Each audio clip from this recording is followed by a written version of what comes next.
Market ভবন মালিকের manager. ভবন মালিকের ম্যানেজার। ভবন মালিকের ম্যানেজার।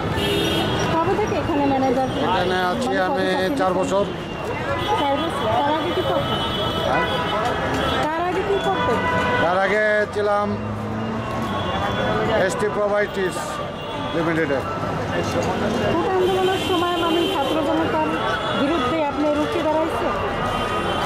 না না না, ছাত্র জনতার বিরুদ্ধে লুকে দাঁড়াবো কেন? ছাত্র তো আমাদের পোলাপান।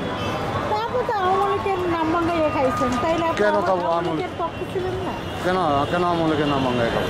আওয়ামী লীগকে মানে আপনি চাইছেন মানে ছাত্র জনতার মেধার উপরে যে একটা যুদ্ধ হচ্ছে পুলিশের সাথে, অবশ্যই আপনি অবশ্যই আপনি মেধার পক্ষে ছিলেন? অবশ্যই। আমাদের পোলাপান রাস্তা থাকবে, আমরা কি বাইরে বয়ে থাকবো না? আপনি কি মানে এই যে বিএনপির সাথে অভিভাবক হিসেবে মাঠে ছিলেন না? না না না, না না, জামাতে ছিলেন? জামাত কোনো দলের সাথে নয়। আমাদের পোলাপান ছিল মাঠে, ছাত্ররা, আমার ছেলে মেয়েরাও ছিল, তার মধ্যে অভিভাবক হিসাবে আমি ছিলাম মাঠে। আপনি যে এই যে বাক স্বাধীনতা ফিরে পাওয়ার পর মানে এখন ভালো আছেন না আগে ভালো ছিলেন? আমি সবসময় ভালো ছিলাম, সবসময় ভালো ছিলেন। ইনশাল্লাহ।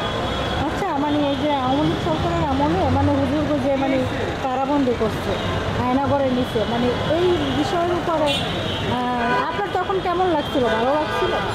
আয়নাগরে যে আয়নাগর বলতে যে একটা জায়গা আছে, এটা তো আমরা আগে জানতাম না, এখন কি জানেন? এখন জানি। এটা তো একটা ভয়ঙ্কর জিনিস।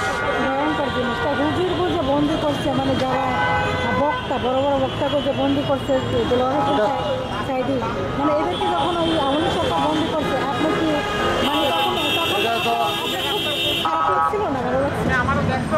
বক্তাদেরকে, একটা আন্তর্জাতিক বক্তাকে এভাবে রাখাটা আমার জন্য মনে করি দেশের জন্য ক্ষতিকর, ইসলামের জন্য ক্ষতিকর।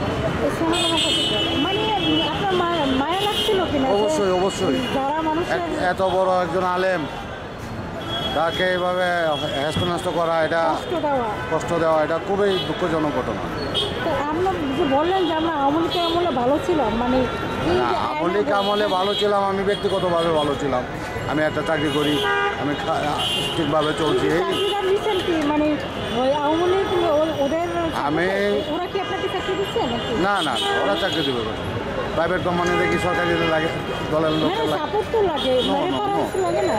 কি বলেন? রেফারেন্স তো লাগে। আমার পরিচিত লোক, প্লাস এখানে আমি 83 সাল থেকে ঢাকায়, 83 থেকে আমি এখানে মোটামুটি অনেক মানুষের সাথে আমার পরিচয় আছে। 83 সাল থেকে ঢাকা? 83 সাল থেকে। প্রথম আইসে কি করতেন ঢাকা শহরে? প্রথম আইসে আমি ডিফেন্সে ছিলাম, সিভিলে। সিভিলে ছিলেন মানে কি চাকরি করতেন তখন? ওই সেনাবাহিনীর সাথে সিভিল। সেনাবাহিনীর সাথে সিভিলে? সিভিলে ছিলেন। মানে আছে না যে মানে পুলিশের ফর্মা, মানে ওদের মধ্যে আমার বড় এক বস ছিল, ওনার সাথে আমি ডিউটি করতাম।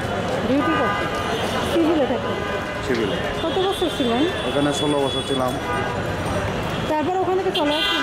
ওখানে ওই স্যার রিটায়ার্ড করার পরে উনি চলে যায় আমেরিকা। তারপরে ওনার এক ছিল সোয়েটার ফ্যাক্টরি ছিল, এখানে কাজ করছিলাম কিছুদিন। ওখান থেকে তারপরে চলে গেলাম গাজীপুরে গেছিলাম কিছুদিন। সোয়েটার সোয়েটার কোম্পানিতে? হ্যাঁ, সোয়েটার। অফিসিয়ালভাবে ভিতরে কাজ করছেন? আমি ওয়ার্কারে কাজ করছি, নিটিং ও পাওয়াটা। এখন এখানে ম্যানেজার হিসেবে যে কাজ করেন, মানে এক জায়গায় বসে থাকেন? হ্যাঁ, আমার অফিস আছে এখানে, টাকা রুম আছে। মানে আপনি পুরো মানে অলরাউন্ডার নাকি? অলরাউন্ডার। কত বছর ধরে আছেন এখানে? এখানে আছি 4 বছর। 4 বছর। স্যালারি কীরকম মানে আপনার? মানে স্যালারি মোটামুটি যেটা পাই আমার আলহামদুলিল্লাহ চলে। ফ্যামিলি ঢাকা থাকে না একা থাকে? না, ফ্যামিলি আমার বাড়িতে আছে। এইখানে মানে আর কত বছর আছে? মানে আর কোথাও যাওয়ার কোনো ইচ্ছা আছে? না না, এরকম নাই। নাম কি আপনার? নাম কি?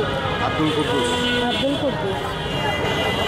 মানে এই যে মানে ঢাকা শহর এত বছর থাকলেন, মানে ঢাকার কোনো বাড়ি টাড়ি করতে পারছেন? না না, দোকানপাট কিছু করেন?